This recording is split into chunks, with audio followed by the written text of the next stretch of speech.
살아계신 하나님, 오늘도 하나님을 예배할 수 있도록 믿음을 주시니 감사합니다. 우리의 예배를 받으시고 하나님의 나라를 경험하는 은혜로운 예배, 생명이 있는 예배, 믿음이 더해지는 예배, 하나님의 사랑과 권능을 경험하는 은총의 시간 되게 하여 주옵시기를 예수님의 이름으로 기원하옵나이다. 아멘. 찬송가 44장입니다.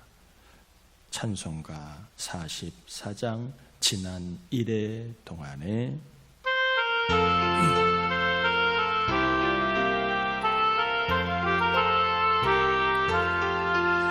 지난 1회 동안에 예수 인도했으니 주의 전에 모여서 감사 찬송합니다.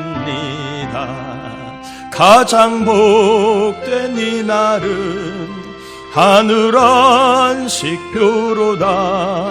가장 복된 이 날은 하늘 안식표로다. 주의 공로 힘입어 은혜 주심 빌 때에 화목하게 하시고 죄를 벗겨 주소서. 세상 걱정 버리고 은혜 받게 하소서. 세상 걱정 버리고 은혜 받게 하소서. 하나님의 이름을 찬송하러 왔으니 모임 중에 계시고 영광 나타내소서. 기쁜 하늘 잔치에 참여하게 하소서. 기쁜 하늘 잔치에 참여하게 하소서. 주의 깊은 복음을 모두 듣게 하시고 주의 은혜 베풀어 위로하여 주소서. 주님 오실 때까지 이 날 지키리로다. 주님 오실 때까지 이 날 지키리로다.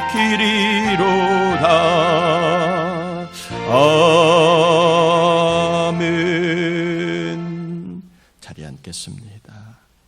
이 시간에는 우리의 죄와 허물을 회개하는 참회의 기도를 같이 올려드리겠습니다. 하나님 아버지, 감사를 올려드립니다. 우리를 사랑하여 주신 하나님, 이 시간도 불러주신 너를 감사합니다. 하나님의 마음껏 예배를 영광을 받아 주시고 저희들이 하나님의 눈에 보이진 아니하지만 성령에 증언하고 있고 오늘날 수없이 많은 사랑 고백하고 있는 하나님의 나라를 경험하는 예배가 되기를 원합니다. 눈에 보이는 세상에 다가 않고 하나님의 나라, 하나님의 세상이 있음을 경험하는 예배가 되기를 원하니 알게 모르게 지은 죄들이 많이 있지만 대속의 주 예수의 이름을 회개합니다. 말로 생각으로 영으로 지은 교만, 아직거나 미움, 믿지 못하고 한결같이 못하고 요동치고 기복이 있는 우리의 삶을 또 하나는 원망과 불평했던 우리의 언행 심사들을 회개합니다. 주의 맡기신 사형을 충성하지 못하고 하나님의 뜻을 따라가지 못하고 영을 따라가지 못하고 육을 따라간 삶을 회개하오니 용서와 정결하게 하소서. 하나님과 교제하는 예배가 되게 하여 주옵소서.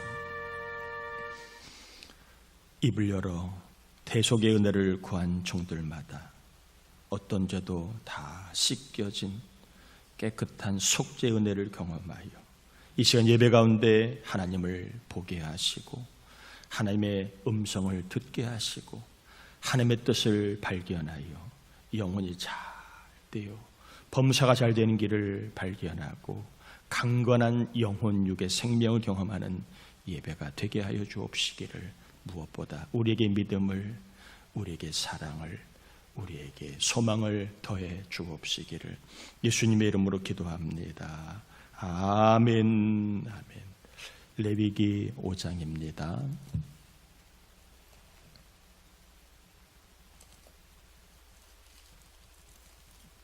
레위기 5장 14절에서 6장 7절까지 교독합니다.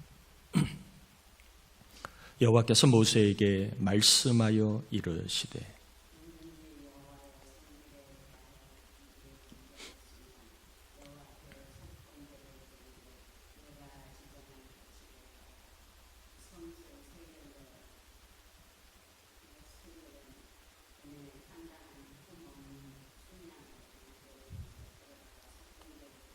성물에 대한 잘못을 보상하되 그것의 5분의 1을 더하여 제사장에게 줄 것이요, 제사장은 그 속전제의 순양으로 그를 위하여 속죄한 즉 그가 사함을 받으리라.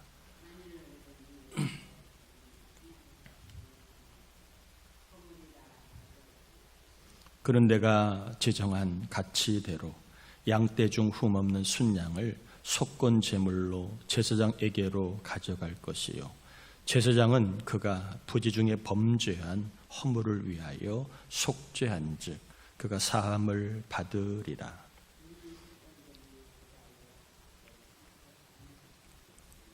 여호와께서 모세에게 말씀하여 이르시되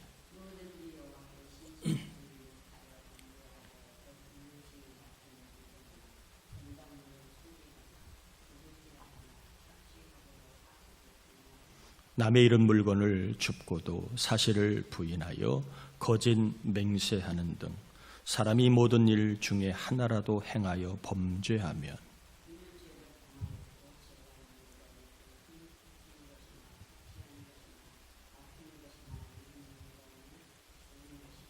그 거짓 맹세한 모든 물건을 돌려보내되 곧 그 본래 물건의 5분의 1을 더하여 돌려보낼 것이니 그 죄가 드러나는 날에 그 임자에게 줄 것이요,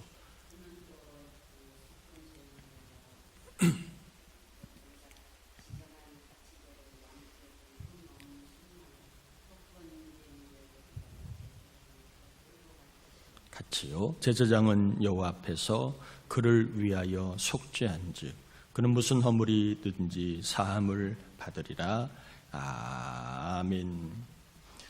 레위기 5대 제사를 통하여 하나님을 만나는 방법을 우리가 살펴보고 있습니다. 5주째 마지막입니다. 잠깐 우리가 살펴보면 번제를 통하여 하나님을 만나는 방법이 소개되어 있는데, 번제는 죽음입니다. 죽음을 통하여, 특별히 대속의 죽음을 통하여 하나님 만나는 길이 열렸고, 또한 번제는 헌신과 충성을 상징합니다. 그 죽도록 충성하는 자가, 또 헌신하는 자가 하나님을 만나는 길이 있음을 소개하고 있는 게 번제입니다. 두 번째로는 소제입니다. 소제는 주신 열매에 대해서 감사하는 겁니다. 그래서 감사를 통하여 하나님을 만나는 길이 있음을 알려주는 게 소제고, 또한 소제의 특징은 고운 가루입니다. 즉 영이 고운 영이 되어야 자기의 뜻이 아니라 하나님의 뜻으로 철저하게 무장된 사람이 하나님을 만날 수 있다. 이게 소제를 통하여 하나님을 만나는 방법입니다. 세 번째로는 화목제입니다. 화목제는 하나님과 원수된 우리가 하나님과 화목된 것을 기뻐하고 그걸 은혜로 알고 복으로 알고 뭐하라? 감사하는 겁니다. 그래서 화목제도 감사를 통하여 하나님을 만나는 길이 있음을 소개합니다. 특별히 화목제는 사람과 더불어 좋은 관계를 유지할 때 하나님을 만나게 되는데, 그 방법으로 화목제는 재물을 나누게 되어 있습니다. 그래서 화목제를 통하여는 감사와 나눔을 통하여 우리가 하나님을 만나는 길이 있음을 소개하고 있습니다. 속죄 죄는 말 그대로 예수 어린 양, 예수님의 속죄, 대속으로 말미암아 우리는 하나님을 누군지 만나는 길이 열렸다. 율법으로 사함받지 못한 죄도 예수를 믿음으로 다 모든 죄가 사함받았기 때문에 예수를 믿음으로 우리 모두는 다 하나님을 만날 수 있게 되었다. 이게 속죄제의 하나님 만나는 방법을 소개해드렸습니다. 오늘은 속건제를 살펴볼 텐데 특별히 여러분 예수를 믿음으로 하나님을 만나는 길이 열렸습니다. 하나님을 만나는 교회 생활, 신앙생활 꼭 하시기를 바랍니다. 교회를 다니면서 사람만 만나고 가면 이건 뭔가 좀 안타까운 것입니다. 예배를 드리고도 하나님을 만나지 못하면 이것 또한 안타까운 일입니다. 여러분 항상 신앙생활에 가장 중요한 것은 하나님을 만나는 것이고 교회 생활을 하는 목적도 하나님을 만나기 위한 생활의 그 의미를 우리가 잊지 말아야 합니다. 하나님을 만난다는 것은 영으로 존재한 하나님 우리가 어떻게 만날 수 있겠습니까? 카페에서 만나는 것도 아니고 식당에서 만나는 것도 아니고 영이신 하나님을 우리가 어떻게 만날 수 있을까요? 그래서 만난다는 말은 이런 뜻입니다. 하나님 만났다는 말은 내가 하나님을 보았다 이런 물리적인 의미라기보다는 하나님을 만났다는 말은 하나님과 교제가 있었다 이런 뜻이에요. 영이신 하나님이지만 하나님을 만난 사람은 하나님과 교제가 있습니다. 즉 하나님과 소통이 있다는 거예요.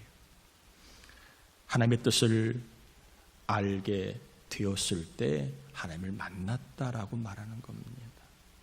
하나님의 마음을 알게 되었다. 그 전까지는 몰랐는데 하나님의 마음을 알게 되었다 이럴 때 하나님을 만났다라고 말하는 겁니다. 하나님의 기쁨을 알게 되었을 때 하나님의 소원을 알게 되었을 때 우리는 영이신 하나님이지만 하나님을 만났다라고 말하는 겁니다. 즉 만남은 교제를 말하고 소통을 말하는 거예요. 그래서 상대방을 좀 더 우리가 잘 알게 되었을 때 만났다라고 인격적인 그러한 의미를 담아 이야기합니다. 예를 들어 볼게요. 부부가 사는데 교제가 없습니다. 말이 없어요. 소통이 없습니다. 서로의 속과 뜻을 몰라요. 서로의 기쁨과 소원을 몰라요. 무슨 음식을 좋아하는지, 무슨 일을 좋아하는지, 무슨 색깔을 좋아하는지 몰라요. 같이 살고 있지만 비록 오래 살았다 할지라도 그런 부부는 진짜 만남이 있는 부부, 교제가 있는 부부, 소통이 있는 부부라고 말하기는 어렵습니다. 반면에 부부가 교제가 있습니다. 말이 있습니다. 소통이 있습니다. 서로의 뜻과 속을 알고 어떤 옷을 좋아하는지, 어떤 색깔을 좋아하는지, 뭐 할 때 행복한지, 그리고 뭘 원하는지를 알 때에 우리는 저 부부는 진짜 교제가 있는 부부, 만남이 있는 부부다라고 말할 수 있는 겁니다. 여러분 신앙생활의 대표적인 예가 예배지요. 신앙생활을 잘한다는 것은 예배를 잘한다는 것을 의미합니다.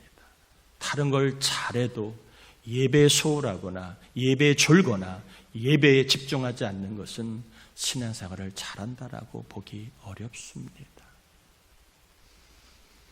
예배를 드리는데 하나님과 교제가 없어요.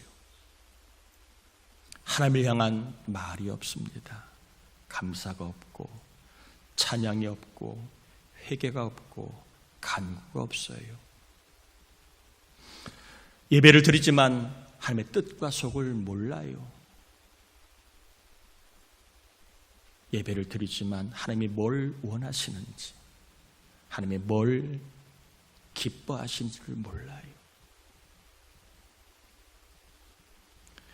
하나님을 모르고 하나님의 능력을 경험하지 못한다면 하나님을 만난 예배라고 보기는 어렵습니다. 교회당은 왔다 갔고 예배 시간은 보냈지만 하나님과 소통과 교제가 없는 예배는 하나님을 만난 예배다. 비록 사람은 만났을지 모르지만 하나님을 만난 예배다라고 보기는 곤란한 겁니다. 하나님을 만나지 않는 예배는 변화가 없는 거예요.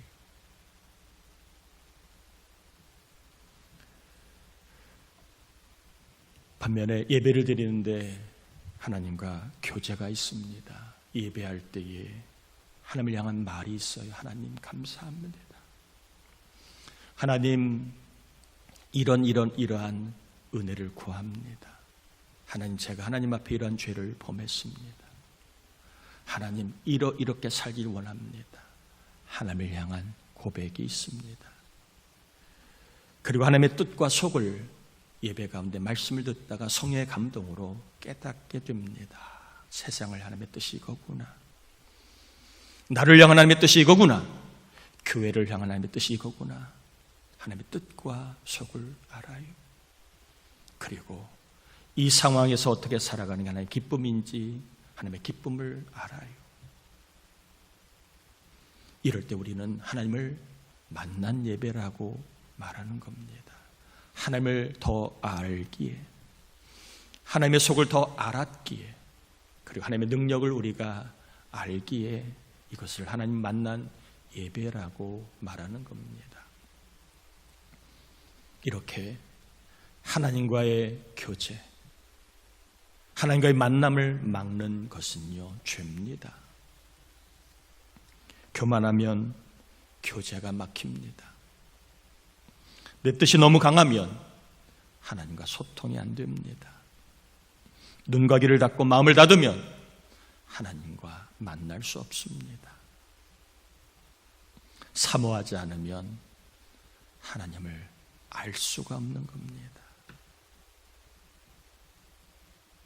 죄는 교제를 막지만 성령이 역사하면 교제가 풍성해지게 합니다.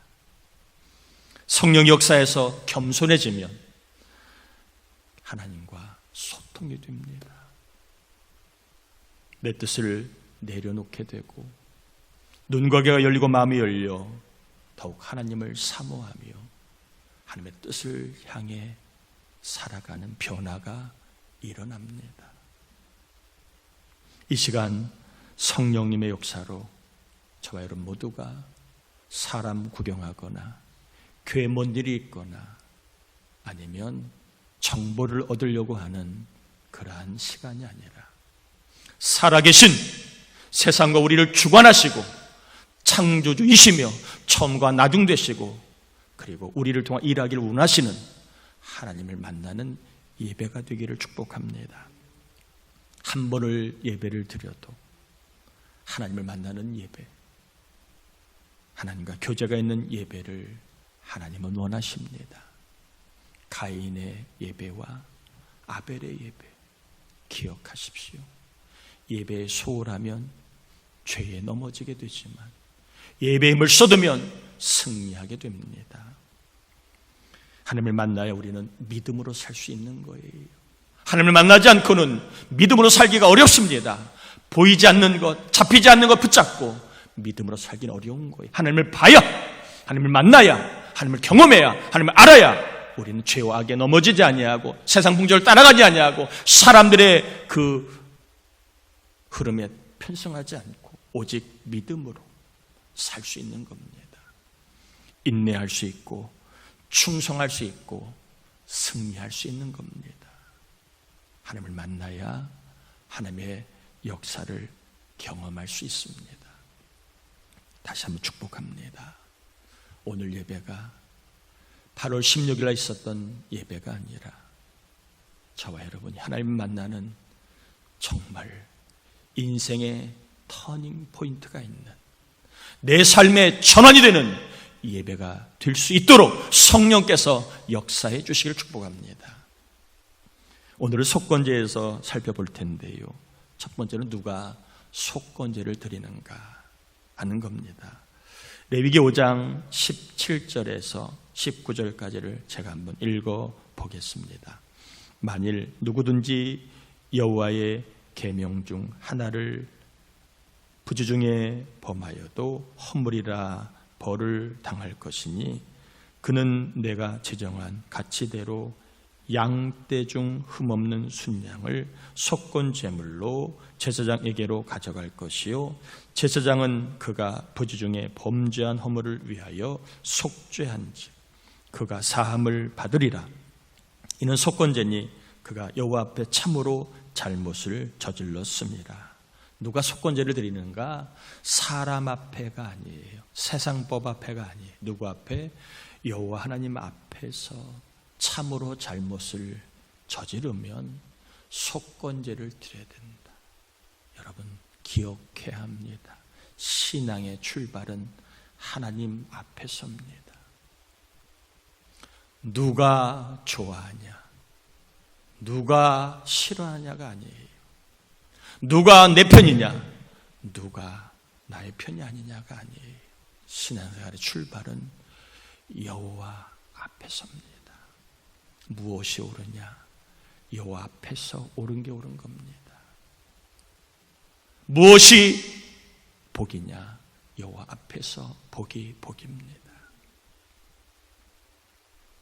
저와 여러분들은 여호와 앞에서의 신앙을 잃게 되지 않기를 축복합니다. 세상에 죄가 없다고 말해도 여호와 앞에서 죄면 죄입니다. 세상은 동성애가 죄가 아니라고 말하지만 여호와 앞에서 죄는, 동성애는 죄라고 얘기합니다. 세상은 적당한 거짓말은 생존의 필수라고 얘기하지만 여호와 앞에서 거짓말은 죄라고 얘기합니다. 세상에서 남을 깎아내리고 조롱하는 것은 유머라고 얘기하지만 여호와 앞에서는 죄라고 얘기합니다. 세상은 교회를 조롱하지만 여호와 앞에서 교회를 조롱하는 것은 죄라고 얘기합니다. 누가 속건제를 드리는가? 여호와 앞에 잘못한 사람. 뭘 잘못했느냐? 하나라도 계명을 어긴 사람은 속건제를 드리다. 속건제와 속죄제를 좀 약간 좀 결이 비슷한데 차이가 있습니다. 조금만 더 살펴보겠습니다. 레위기 5장 15절 16절입니다. 누가 속건제를 드리는가? 15절부터 16절까지 제가 읽어보겠습니다. 누구든지 여호와의 성물에 대하여 부지 중에 범죄하면 여호와께 속건제를 드리되 내가 지정한 가치를 따라 성소의 세겔로 몇 세겔 은에 상당한 흠없는 순양을 양떼 중에서 끌어다가 속건제로 드려서 성물에 대한 잘못을 보상하되 그것의 5분의 1을 더하여 제사장에게 줄 것이요 제사장은 그 속건제 순양으로 그를 위하여 속죄한즉 그가 사함을 받으리라. 첫 번째로 속건제를 드려야 될 사람 누구냐? 여호와의 성물에 대해서 범죄한 사람입니다. 여호와의 성물은 뭐냐? 11조 그리고 첫 열매 예물, 지정된 예물, 즉 헌금을 말하는 겁니다. 여호와의 성물을 범한다. 이 말은 11조를 안 드리거나 헌금을 안 드리는 경우에, 이 경우에는 속건제를 드려서 뭘 받아야 된다? 여호와의 계명을 어긴 죄에 대한 사함을 받아야 된다. 그리고 그것만이 아니라 자기가 드리지 않는 헌금에 플러스 20%를 더해서 드려야 된다. 이게 속죄제와 차이가 있는 겁니다. 속죄제는 속죄 제물을 드리면 죄사함을 받지만 속건제는 속건제사와 함께 내가 하나님 앞에 범한 헌금에 대한 배상을 20%를 더해야지만 속죄를 받는 겁니다.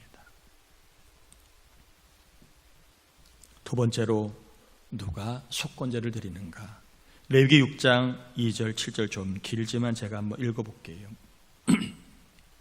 누구든지 여호와께 신실하지 못하여 범죄하되 곧 이웃이 맡긴 물건이나 전당물을 속이거나 도둑질하거나 착취하고도 사실을 부인하거나 남의 잃은 물건을 줍고도 사실을 부인하여 거짓 맹세하는 등 사람이 모든 일 중에 하나라도 행하여 범죄하면 이는 죄를 범하였고 죄가 있는 자니 그 훔친 것이나 착취한 것이나 맡은 것이나 잃은 물건을 주운 것이나 그 거짓 맹세한 모든 물건을 돌려보내되 곧 그 본래 물건의 5분의 1을 더하여 돌려보낼 것이니 그 죄가 드러나는 날에 그 임자에게 줄 것이요 그는 또 그 속건 제물을 여호와께로 가져갈지니 곧 내가 지정한 가치대로 양떼 중 흠없는 순양을 속건 제물을 위하여 제사장에게로 끌고 갈 것이요 제사장은 여호와 앞에서 그를 위하여 속죄한즉 그는 무슨 허물이든지 사함을 받으리라. 두 번째로 누가 속건제를 드리느냐? 이웃을 속이거나 이웃의 것을 빼앗거나 이웃의 것을 주옵을 때 이건 죄라는 겁니다. 이걸 속이고 자기 것으로 취합니다. 그리고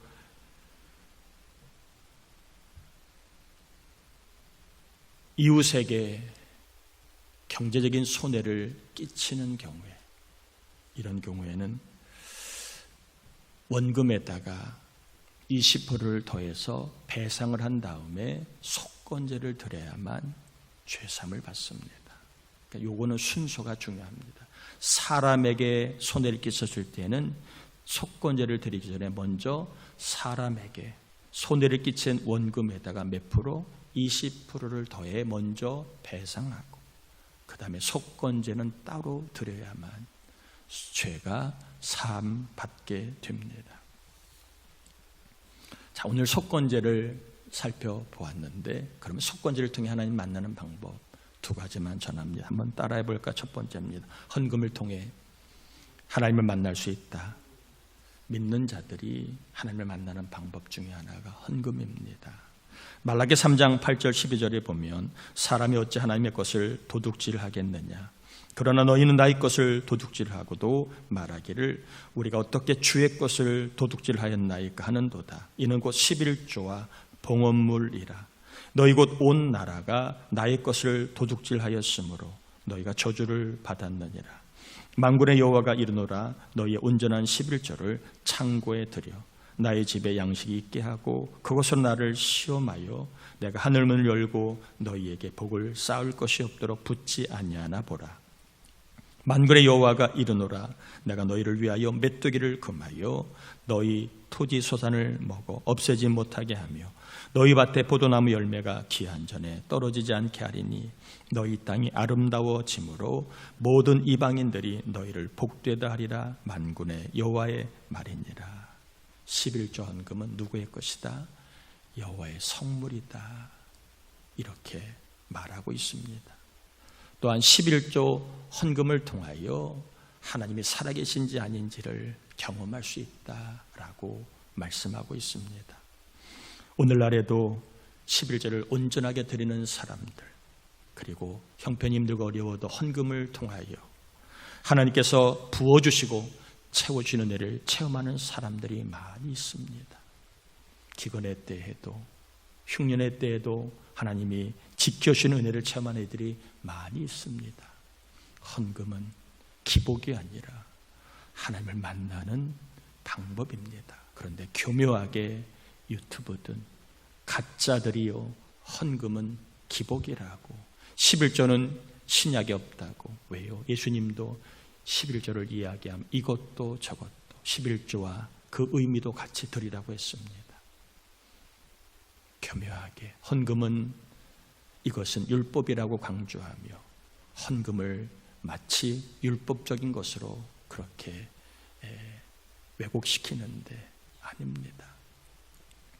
헌금은 하나님을 만나는 은혜의 방편입니다. 기억하세요. 오늘날에도 수없이 많은 사람들이 11조를 통하여 채우신 하나님을 경험하고, 그리고 헌금을 통하여 교회를 위하여 헌금을 생활을 통하여 하나님이 지켜주신 은혜를 체험하고 있는 하나님을 만나는 거룩한 통로임을 기억하고, 절대적으로 헌금은 기복적인 거고 율법적인 거라는 왜곡된 가르침에 넘어가지 않길 바랍니다. 헌금은 하나님을 만나는 은혜의 통로입니다.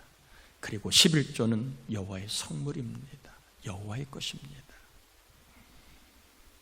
힘들어도 유혹이 있어도 믿음으로 11조 헌금 생활을 통하여 하나님의 채워주심과 지켜주심의 놀라운 은혜를 풍성하게 경험하는 저와 여러분 가정자인 일터가 될 수 있기를 축복합니다.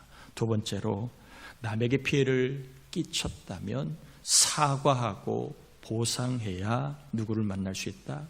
하나님을 만날 수 있는 겁니다. 남에게 손해를 끼쳐서는 하나님을 만날 수 없는 겁니다. 남에게 피해를 주어서는 하나님을 만날 수 없습니다.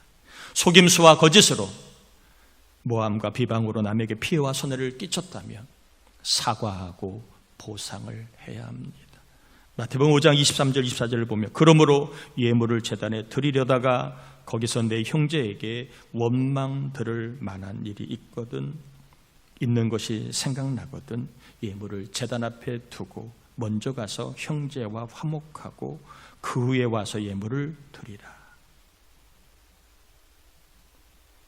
남에게, 교인에게 경제적인 손해를 끼친 경우, 금전적인 손해를 끼친 경우, 험담이나 거짓 증거로 명예를 훼손하여 상처를 준 일, 이것이 바로 원망을 들을 만한 일들입니다. 그랬다면 뭘 하라는 겁니까? 먼저 가서 내가 그때 잘못했다고, 내가 피해를 주어서 미안하다고 말을 하고, 말만 해서는 안 됩니다. 피해 금액에 20%를 더해서 배상을 해야 됩니다. 이게 속건제의 특징입니다. 말로만 내가 미안해, 사과하지 말라는 거예요. 그러면 반복된다는 겁니다. 내가 그 말에 대한 책임을 져야 다시는 그 죄를 우리가 반복하지 않을 가능성이 높습니다. 그래서 세상에서 죄를 지면 뭘 매기지요? 벌금을 매기는 이유가, 벌금 때문에라도 뭘 하지 않게 죄를 짓지 말라고 하는 겁니다. 배상의 이유가 있는 것은 배상을 하는 것이 힘들게 함으로 말미암아 다음부터는 그 죄를, 똑같은 죄를 짓지 말라고 배상을 넣는 겁니다. 어떤 사람들 신앙이 이런 사람이 있습니다. 나는 하나님 앞에 다 회개하면 끝나, 사람 앞에서는 할 필요가 없어. 성경은 그렇게 말하지 않아요. 하나님과 이웃사랑은 같이 가는 거지요. 하나님이 사랑하고 이웃을 사랑하지 않는 것은 온전한 건강한 신앙은 아닙니다. 하나님 앞에 잘못한 것은 하나님께 배상하고, 사람에게 잘못했다면 사람에게도 먼저 배상하고 속건제를 드려야 죄 용서를 받을 수 있다. 나는 회개하면 끝나. 그러나 하나님은 끝나지 않아요. 그리고 피해를 입은 사람은 끝나지 않아요. 내가 사람의 명백하게 명예를 훼손했거나 경제적으로, 재산적으로, 금전적으로 피해를 주었다면 배상을 해야 됩니다. 사과와 함께. 그래야 누가? 하나님이 죄를 용서해 주신다는 거예요. 이 정신은 우리가 꼭 잊지 말아야 합니다. 우리는 너무나 말로만 끝내려고 하는 경향이 있습니다. 미안해, 다시는 안 그럴게. 남에게 경제적인 손해를 끼치고도 미안해, 그러지 말라는 거예요. 그러면 똑같은 상황이 오면 또 다른 사람에게 똑같이 할 확률이 높습니다. 배상을 통하여 자기가 한 삶에 대해 누군가 피해를 입은 것에 대한 경각심을 갖게 함으로 다시는 남을 속이거나 남에게 피해를 주거나 남의 명예를 훼손하는 일을 하지 못하게 하기 위하여 속건제를 두는 겁니다. 얼마나 많은 일들이 일어나면 속건제를 하나님이 드리라고 했겠습니까? 성경은요, 남의 유익을 구하라고 말씀합니다. 남에게 피해를 주지 말고 오히려 남의 유익을 구하라.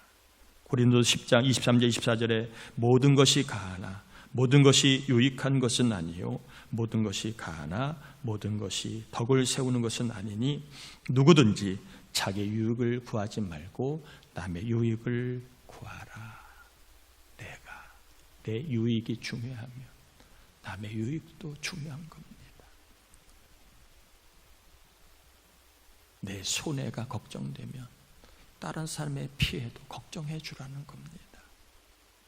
나는 회개하면 끝나. 남의 고통, 남의 아픔, 남의 눈에 핏물 나게 하고 난 하나님께 회개했으니까 됐어.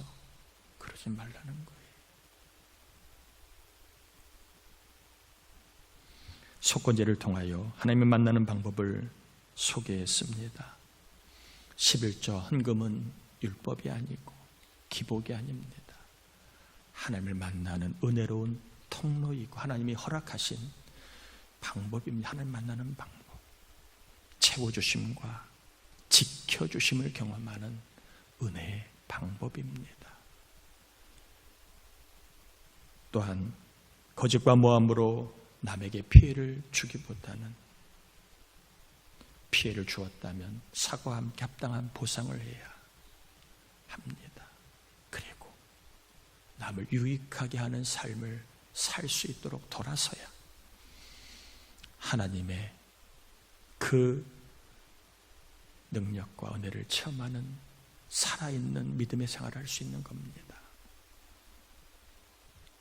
오늘 속건제를 통하여 헌금 생활과 남을 유익하게 함으로 하나님을 만나고 은혜를 체험하는 방법을 소개했는데 저와 여러분 이 힘들고 어려운 때에 답답하고 괴로운 때에 불안과 걱정이 많은 때에 염려와 그리고 사방에서 온갖 여러 가지 많은 일들이 있는 때에 하나님의 채워주심과 지켜주심을 경험하는 은혜의 삶을 살아갈 수 있기를, 날마다 하나님을 만나는 기쁨의 삶을 살아갈 수 있기를, 살아있는 믿음의 체험이 있기를 주 예수의 이름으로 축원합니다. 우리 함께 이 시간 말씀을 위해서 기도합시다. 하나님, 헌금 생활을 통하여 하나님 만나게 하시고 남에게 피해가 아닌 유익을 주는 삶을 통하여 하나님을 만나는 삶을 살게 해달라고 우리 함께 이 시간 말씀 의자에 기도합니다. 하나님 아버지,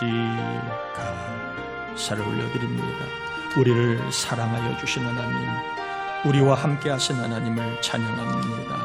오늘 속건제를 통하여 하나님 만나는 방법을 전하고 받았는데 하나님을 만나는 방법으로 11조와 헌금 생활이 있습니다. 율법도 아니고 기복도 아니라 하나님을 만나는 은혜의 방법입니다.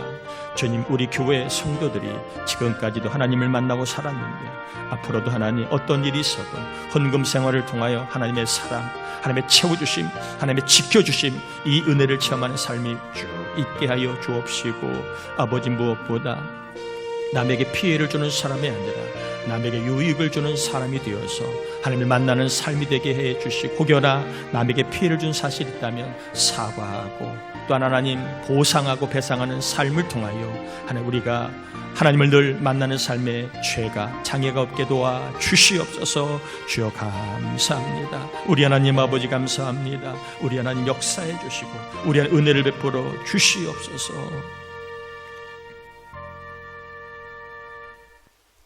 속건제를 통하여 하나님을 만나는 방법으로 헌금 생활을 하나님 알려주셨습니다. 또한 남에게 피해가 아닌 유익을 줄 때 하나님을 만나는 길이 열렸음을 알게 해주셨습니다. 성도들 모두가 지금까지도 성령의 능력으로 헌금을 통하여 하나님 만나게 하시고 남의 유익한 삶을 살게 하신 하나님, 앞으로 어떤 일을 겪고 어떤 일이 있다 할지라도 어떤 유익이 있다 할지라도 하나님 헌금 생활을 통하여 하나님의 채워주심과 지켜주신 은혜를 경험하게 하시고 남에게 유익을 주는 삶을 통하여 하나님의 채워주심과 하나님의 보호하심과 하나님의 충만하심을 경험하는 기적의 은혜의 삶을 살아가게 해 주옵소서. 하나님 앞에 오늘도 하나님 속건제의 그 정신을 따라 11조 선교, 구제, 주정, 감사, 1천번째 사택구금금, 그리고 성경학교 후원금, 여러 가지 헌금을 올려드리는 종들 하나님 기억하소서.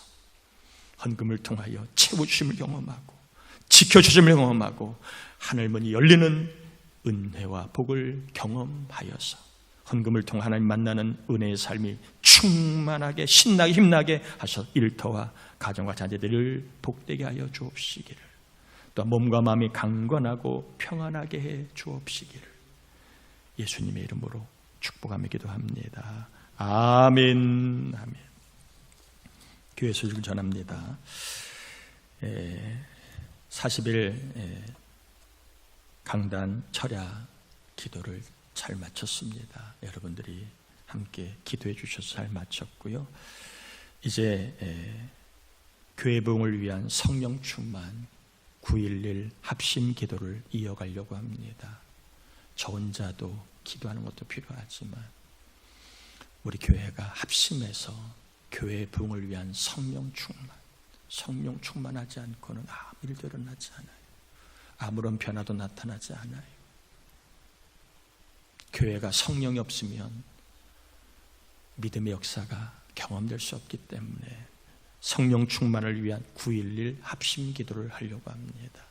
9.11은 오전 9시, 오후 1시 1분씩 다른 기도 말고 하나님, 우리 교회 남자, 여자 목장, 청년 목장, 교회학교 아동 학생부가 성령 충만하여 부흥하는 일이 일어나기를 위해 1분씩만 기도해 주시길 바랍니다. 그러니까 하루에 몇 분 기도하는 거예요? 최소 9.11이니까 오전 9시에 1분, 그리고 오후 1시에 1분. 몇 분이에요? 최소 2분 이상 여러분이 교회 부흥을 위한 성령 충만, 교회 부흥이 목적이 아니라 성령 충만하면 부흥은 따라오는 겁니다. 성령 충만한 교회가 될 수 있도록 9.11 합심기도 같이 해주실 거죠?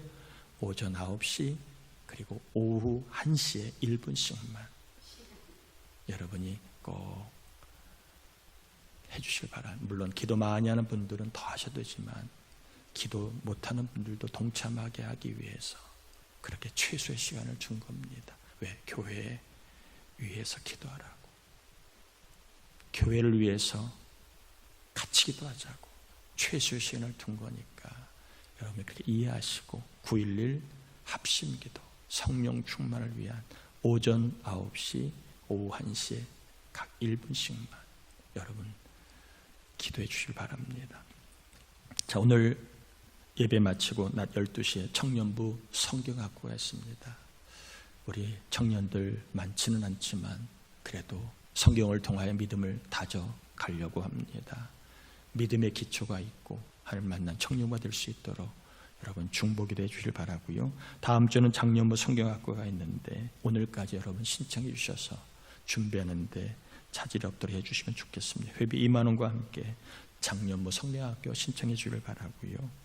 가을 성경학교 9월 5일 6일 날 진행이 됩니다. 우리 교사들이 준비하고 있는데 기도와 응원 부탁을 드립니다. 또 오늘 오후 예배는 또 계속 이어져서 가정 예배를 여러분 드리면 됩니다. 그 가정에서 예배의 단을 쌓아주시길 축복합니다. 다 자리에서 일어납니다. 축도함으로 예배를 마치겠습니다. 지금은 우리 주님 예수 그리스도의 은혜와 하나님 아버지의 사랑하심과 헌금 생활을 통하여 하나님을 만나게 하시고 남에게 유익한 삶을 살게 함으로 하나님을 만나게 하시는 성령의 충만하심의 종 우리 모두 위에 함께하여 주옵시길 간절히 축원하옵나이다. 아멘.